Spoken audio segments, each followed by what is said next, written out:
This video is brought to you by Brilliant. Pick up a new skill or just learn more about things like science, math, engineering, computer science, and so much more thanks to Brilliant's accessible and interactive courses. Try everything Brilliant has to offer for free for 30 days and get 20% off an annual subscription by visiting brilliant.org/skillup. Click the link below to get started or stick around to the end of the video to learn more. Everything you've heard about Star Wars Outlaws, it's true. It's true.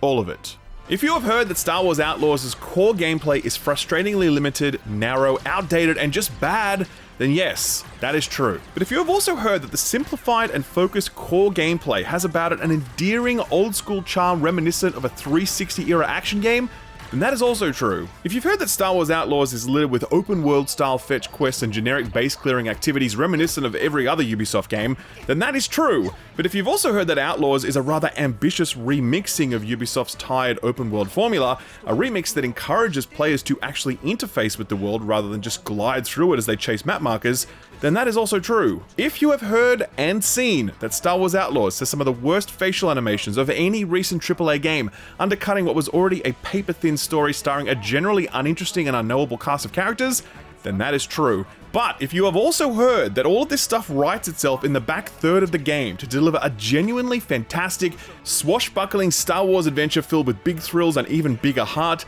then that is also true. If you have heard that Star Wars Outlaws has terrible visuals and world design, then that person is lying to you because this game looks objectively incredible. Point is this, I'm not trying to be cute when I frame Outlaws this way, nor am I trying to fence sit. When we listen to a piece of media criticism, we want something declarative. We're like, look, just tell me, is it good or is it shit? And so when it comes to Star Wars Outlaws, on that question of whether it's good or it's shit, I want to be really clear that the answer is yes. Star Wars Outlaws is a far more interesting game than many of the reviews would have you believe. This is not just Assassin's Creed or Far Cry with a Star Wars wrapper. This is a far more ambitious experience that reaches for a lot, failing spectacularly in some core areas while knocking it out of the park in others. At a foundational level, this is the biggest and most ambitious Star Wars simulator ever made. No other game gives you the same ability to sink into so much of the Star Wars fantasy, be it coming face to face with Jabba the Hutt in his palace, or playing a game of Sabacc in a cantina, or sneaking into an Imperial base to steal valuable secrets, to speeder races and spaceflight and so much more. The only thing it's missing is the Jedi stuff, which honestly is to its benefit, since there are plenty of other games that have already done a great job of delivering that part of the Star Wars mythos. It's almost cliche to say it, but the enormous scale and breadth of Outlaws is its greatest strength and its greatest weakness, because in reaching for so much, Outlaws fails to nail down so many fundamental elements underpinning parts of its fantasy. So you can sneak around as a scoundrel, but the stealth model is honestly dog shit. It's bad. Same goes for combat. You can shoot a blaster,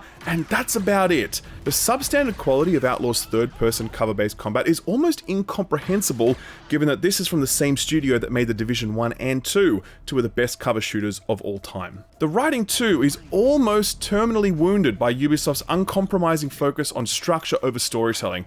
The first two-thirds of this game, it honestly feels like there's almost no storyline at all, since the non-linear structure doesn't allow plot events and character interactions to be built sequentially.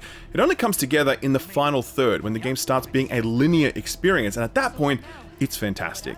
Similar things could be said of riding a speeder, or space combat, or side quest design. It's all there, but all of it feels like it's in draft form, scrappy and unpolished and unaffecting, where so much more could have been achieved had more focus and time been put into each of these components. It's somewhat of a miracle that Star Wars Outlaws manages to survive its many shortcomings, but the fact that I can't give this an unqualified I recommend is in itself a disappointment. I will say that knowing Ubimassive as I do, I think they could have made a far better game than this. So much of Outlaws feels like it's just on the cusp of being great, and the difference between what it is and what it might have been can often feel like a chasm as you're forced into the 800th Wordle-style hacking minigame, or the 15th reload of a stealth checkpoint because one guard you could have never known would be there spotted you. But when that gap closes, you'll find yourself outrunning a Hutt gangster on your speeder, or disguising yourself as a stormtrooper so you can sneak into an Imperial base, or exploring the ruins of an Old Republic-era ship to loot ancient components. In these moments, there's a magic here that can win you over. It won't win everyone over, and that's why you're seeing such a mixed reception to Outlaws. But for some, like myself, you'll arrive at an acceptance of all of Outlaws' shortcomings, but ultimately a gratitude that Ubimassive reached for as much as they did. Their eyes were far bigger than their stomach, but they got just enough right that Outlaws is likely to be spoken about and remembered in the same way we remember Shadow of the Empire. Kinda clunky, plenty of problems, but boy does it got it where it counts. There's a reason people like me don't push back on people like Slero. Survival. With me on board, you might live long enough to complete the job this time. Tell me what you know about Kay Vess. Star Wars Outlaws is the story of Kay Vess and her trusty sidekick, Nyx. Brought together years prior in a way that is slowly revealed throughout flashbacks, the two of them are now living that scoundrel life. Based in the casino planet of Canterbyte, Kay hustles between illicit gigs in her struggle to make rent and stay one step ahead of all the people she's double-crossed along the way. She likes to work alone since she believes she can't rely on other people to be there for her, a worldview instilled in her by her mother before her mysterious disappearance. Now that preference for going it solo, no pun intended, is challenged by the opportunity of a lifetime, a score so big it would set Kay up for life, but one that also needs a proper crew to pull it off. Thus begins Kay's odyssey, traveling the galaxy to put together a ragtag bunch of people and droids crazy enough to say yes to one of the riskiest heists ever staged, one that eventually leads Kay into the jaws of not only the galaxy's most ruthless criminal cartels, but also the Empire itself, as it reels from the destruction of the Death Star and prepares for its counteroffensive against the Rebel Alliance. Pretty sick setup, right? The criminal underbelly of the Star Wars universe has been thoroughly explored in books, in comics, in movies like Solo, and recent TV shows like The Mandalorian and The Book of Boba Fett, but games have always been more preoccupied with putting a lightsaber in your hand, and fair enough, because lightsabers are cool.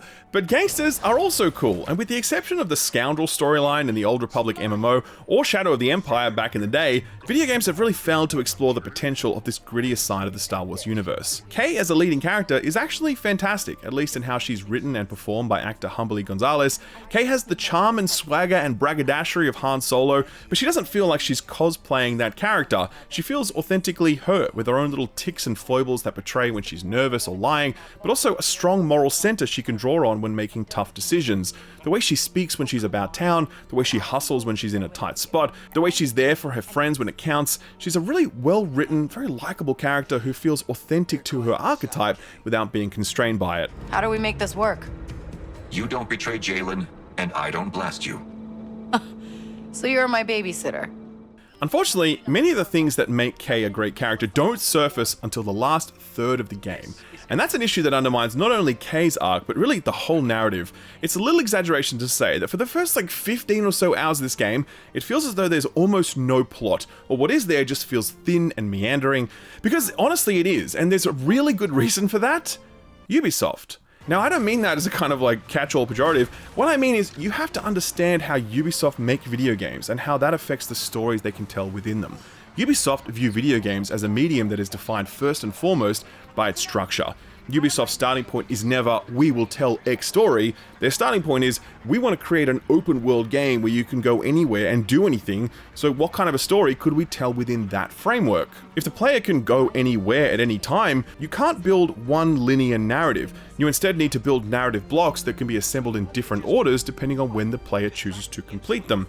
And then you need to hope that when you combine all of these blocks together, you arrive at a cohesive story. Spoiler alert, it never does, because good stories require a sequential plot that builds over time, and your characters need to be able to reflect on events, and their character arcs need a beginning, middle, and end, something you literally can't do if a story can be experienced in any order. It's something I spoke about in my review of Assassin's Creed Mirage, a game that had absolutely no chance of having a good story because of how that game was structured, but it's an issue that's plagued basically every single Ubisoft game of the modern era, from Assassin's Creed to Far Cry to Ghost Recon to The Division. Here in Star Wars Outlaws, this focus on structure is equally disruptive. After the linear introduction on Canterbyte, you're given the option to visit 3 different planets in any order, and the goal is to recruit someone from each of those planets into your crew. So you'll go there, you'll recruit this person, but the overarching plot can't move forward because the plot doesn't know who you might have in your crew at that point. Similarly, your crew members can't meaningfully interact with you or each other after they're brought onto your ship because, again, the plot doesn't know if you've brought person X on board or person Y. So you can have little chats with them about whatever, but it's just superficial banter that dare not advance the plot in any meaningful way, because doing so just isn't compatible with the narrative design or game structure.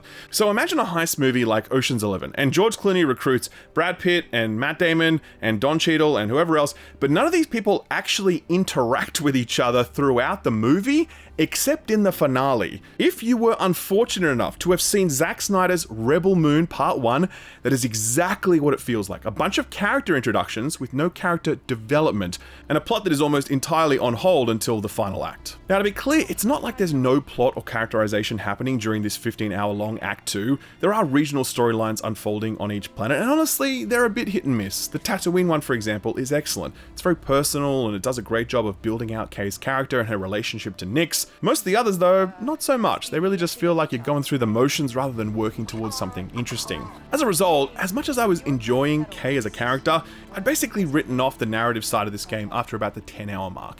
I just thought, damn, such a shame to see how little has been achieved with this cast of characters and this setup. Classic Ubisoft. But then, I assembled my crew and we pushed into the last 5 or so hours of the game, and I swear to God, it is a completely different experience, to the point where I was angry at how badly Ubisoft had fumbled the first 12 to 15 hours of this game. The last act is really good because the crew actually talk to each other and the plot can actually move forward. It's like in 15 hours nothing happens, and then in 5 hours everything happens. The narrative constraints imposed by Ubisoft's structure-focused design dissolve and give way to a genuinely great, swashbuckling, fist-pump-inducing crescendo that is equal parts intrigue, spectacle, and heart. There are big twists that upend the plot, there are huge set-piece sequences that are super hype, and there are tender, heartfelt moments with your crew that almost took me back to the feels of Mass Effect 2. I'm not joking, it really did. And it's just such a shame that most people will have tapped out by that 15-hour mark because they are just about to get to the good part. But that's entirely on Ubisoft and their approach to game making and how it affects their storytelling. The narrative of Star Wars Outlaws is kind of the perfect representation of the broader experience. Something really great, undermined by a lack of polish or some baffling design choice. I can tell you this, I do think this is a Star Wars story worth experiencing, but I can't recommend that you go out of your way to do so. There really is 15 hours of drivel you have to push through to get to the good stuff, and while I think it was worth it, I think just as many people are going to feel like they got better things to do with their 15 hours, and yeah, that's totally fair.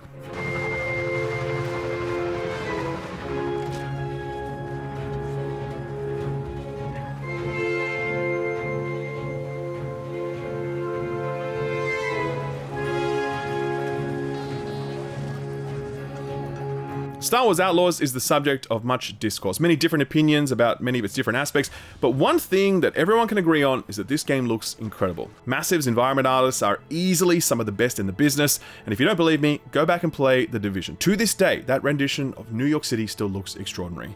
Here in Outlaws, Massive's ability to design beautiful worlds takes on a new dimension when those worlds are Star Wars worlds.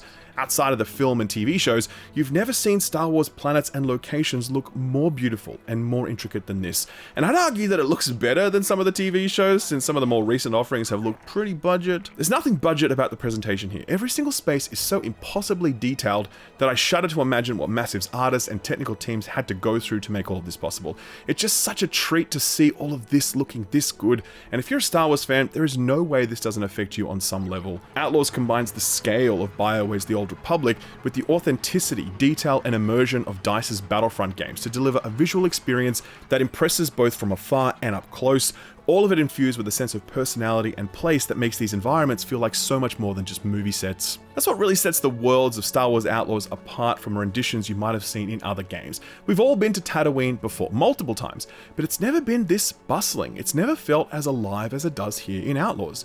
Ubisoft proudly marketed this as the first truly open world Star Wars game, and I was skeptical of that nomenclature because Jedi Survivor exists, and that too is open world in its own way.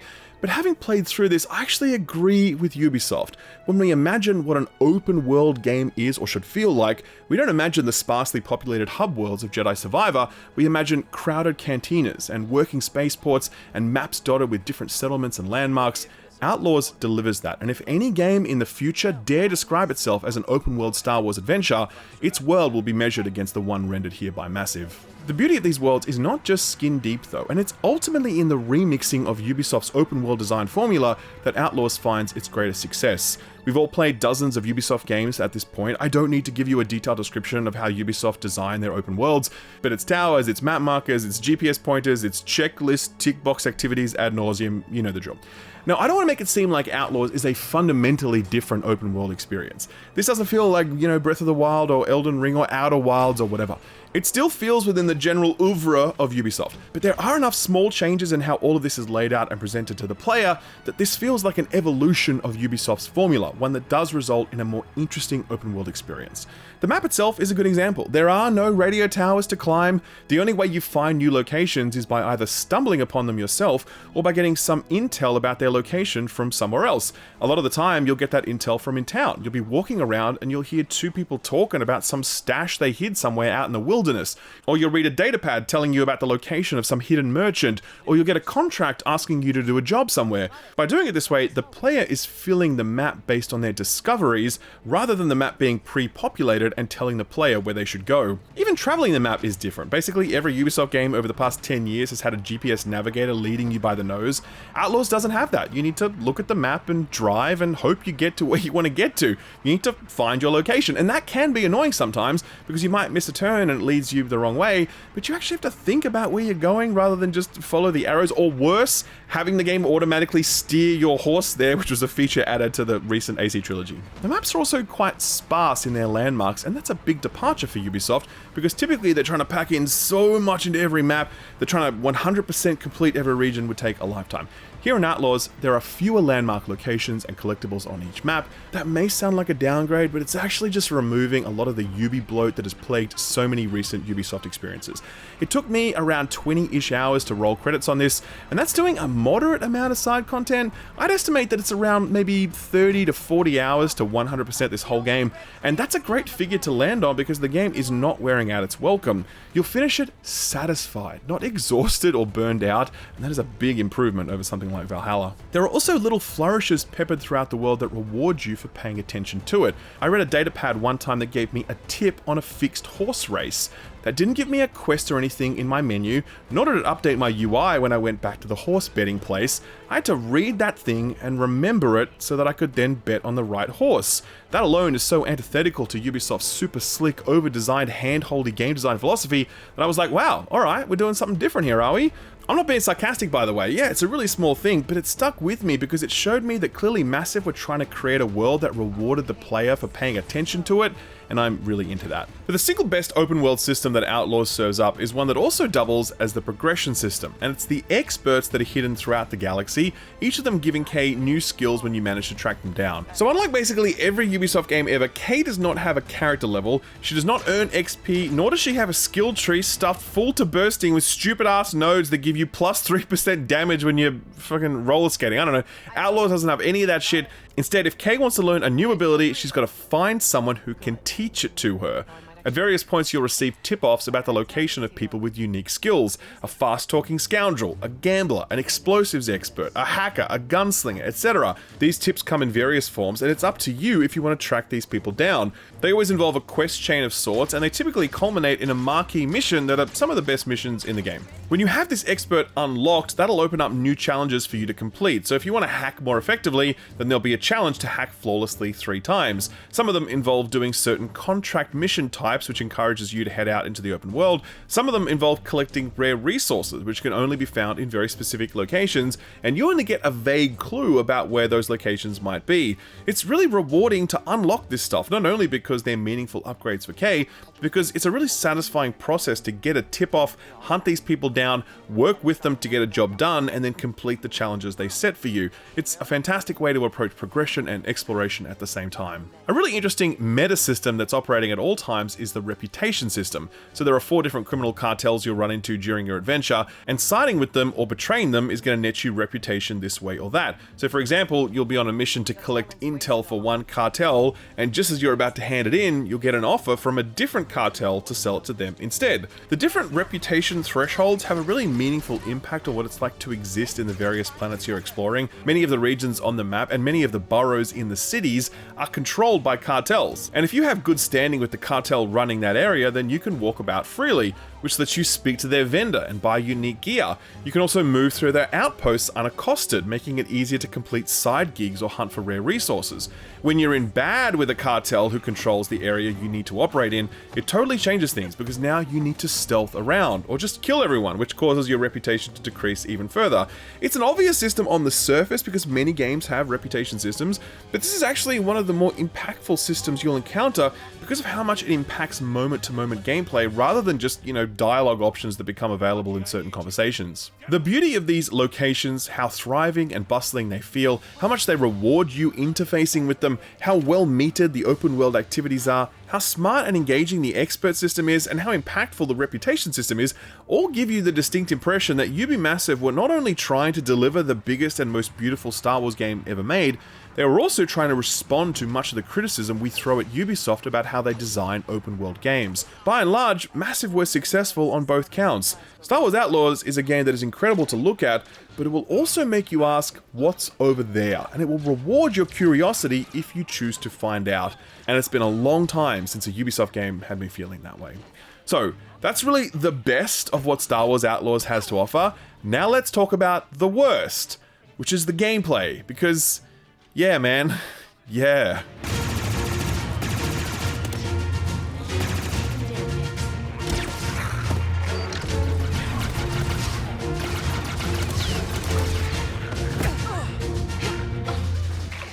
Okay, so the core gameplay in Star Wars Outlaws is very bad, like for real. Like it's genuinely crazy to me how bad it is. And I'll tell you why.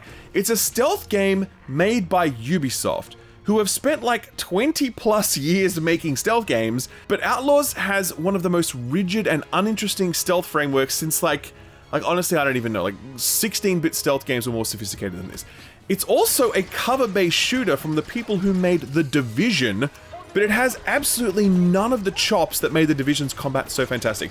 This would be like if Bungie made a new shooter and it felt like Fallout 3's combat. No exaggeration.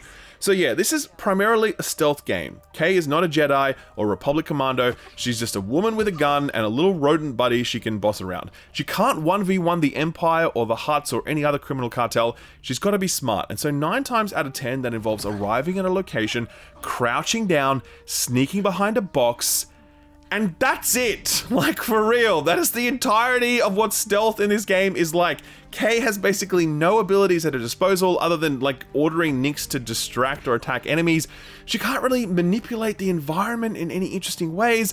The enemies that you're hiding from don't gain more advanced capabilities that make them more tricky to hide from.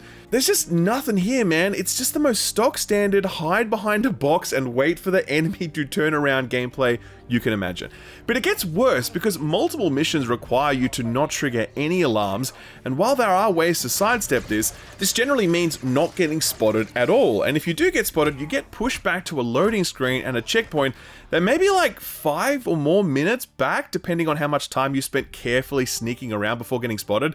It's frustrating at first, but the deeper you get into the game, and the more you realize how static and unchanging this stealth model is, the more failure becomes infuriating, because doing any stealth section is just boring, but having to do the same section repeatedly is just like, oh my god. Anyway, don't worry though, because more often than not you will get spotted, and when that doesn't result in a game over screen, it's time to throw down. And the combat is just as bland as the stealth. So Kay has one weapon, it's a blaster. You can toggle to 2 other modes that you will barely use because 95% of the time there's no need. Combat is exclusively about crouching behind a box and firing over the top at the only stormtroopers in the entire galaxy who are capable of hitting their mark, slowly sapping your health as you chug down stim packs to out-heal this unavoidable damage. The only way combat ever changes or becomes more interesting is when you can pick up weapons off the ground. There's about half a dozen of them, like a sniper rifle or a minigun or whatever. They all have very limited ammo reserves. You burn through that ammo, you throw it away, and then you're back to your blaster. You can't even carry these weapons up ladders or through doors that trigger cutscene events because the game just doesn't allow for that, which is crazy. Similarly, enemy design never really evolves to become more interesting, except later in the game you'll encounter enemies with way more health than other enemies. That at least is in keeping with Massive's approach to difficulty scaling. Anyone who's played The Division knows what I'm talking about. So to be clear, it's not just the one-note simplicity of the stealth and combat that is disappointing, it's also the fact that it's just not good. Like, the stealth scenarios often feel poorly designed, with enemies placed in spots where it feels almost impossible to avoid them. Their vision cones and vision ranges feel inconsistent. The shooting feels super unsatisfying. The health and damage economy of this game feels really cheap and just annoying. Weapons lack unique feedback profiles like recoil or whatever that makes them feel great to use. The list just goes on, and I just can't fathom how a publisher that built its entire empire on stealth games and a studio best known for making a brilliant cover-based shooter couldn't have come up with something better than this. Having said all of that, I do acknowledge that there is an authenticity to Kay's limited stealth and combat capabilities that makes her feel more real. Absolutely. Like, if she had 6 weapons that are invisible inventory and she could easily mow down an entire battalion of stormtroopers without breaking a sweat, then something would have been lost, for sure. Similarly, if she had a vast array of Batman-style stealth tools at her disposal, the stealth scenarios would lose the stakes that make them tense. I get that, I really do. But I think it would have been possible to give Kay more options and flexibility, while also scaling enemy and encounter design to meet that capability. That doesn't happen here. Much like Assassin's Creed Mirage, the first mission feels identical to the last mission in terms of what you are doing. The only thing that changes is how many enemies you have to either silently or violently dispatch. It never becomes more interesting or more sophisticated than that, and as such, the core gameplay of Star Wars Outlaws is easily its weakest component.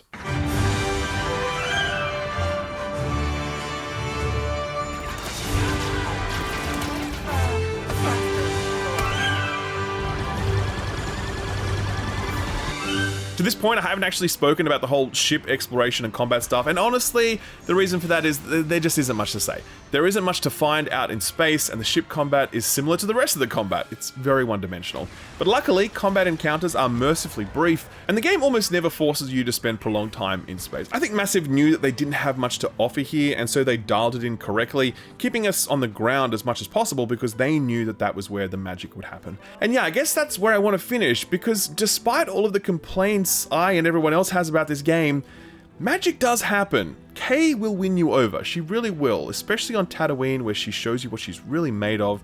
That last act of the game, man, I really wish Massive had found a way to get to that stuff sooner. It is a fantastic finale that genuinely makes me hopeful that Massive or someone else keeps the story of Kay and her crew going. I was really bought in by the end, where 5 hours prior, I couldn't have possibly been more checked out. Exploring the various planets you'll touch down on is such a treat, not only because of how gorgeous they look and how painstakingly detailed they are, but also because of how novel it feels to play a AAA action game from Ubisoft that is less focused on hand-holding and more focused on discovery. You can miss important, worthwhile things in Outlaws in a way that most Ubisoft games won't let you do. It's an open world that asks you to truly look at it and interface with it, and I found that went such a long way towards helping me forgive the game's many, many shortcomings. Because yeah, there are a lot of those, not least of all the core gameplay, and that's ultimately why I can't recommend Star Wars Outlaws, but I can say to you that this is not one you should write off entirely. If you're a Star Wars fan, there's a lot here for you. If you like open world games, there's plenty here for you too. If you're a sick weirdo like me and you're just interested to see how Ubisoft are willing to evolve a design formula that they've been trapped in for the better part of a decade, Outlaws is a very interesting case study. Ultimately, I am disappointed that Massive were not able to play to their strengths better and deliver a more compelling, more playable experience, but I still like many of the things that they've done here, and I walk away from Star Wars Outlaws really glad that I played it, and having a surprising amount of affection for it, given how often Outlaws would frustrate me or let me down. So let's put it this way, I can't recommend Outlaws, but I would say, do have a think about it. At the right time in your life, or the right price point, this could hit right, and I'm fairly certain that the memory of this one will age well as we fondly discuss the things it gets right, rather than fixate on the things that it didn't.